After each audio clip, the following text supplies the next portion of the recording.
kuti paunodira sausage unonotenga oga.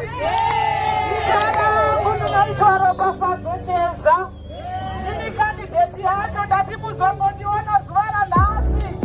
Ropafadzo ari pano nhasi.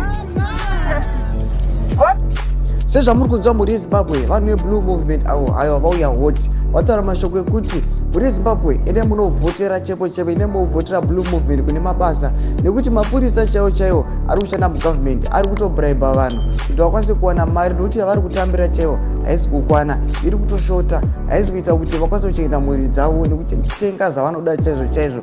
Mashoko ari kutaurwa navanhu veBlue Movement, vari kuchiita marallies avo vachifamba vachitenderera. Muri Zimbabwe tiudzei mafungiro enyu munotidii pamusoro pemashoko aya. Pinai mucomment section medu tiudze mafungiro enyu. Aiwa, musangana subscribe like chinotina on the bell icon. Ngamutona mabhitsa anokupa pano paZii News Live.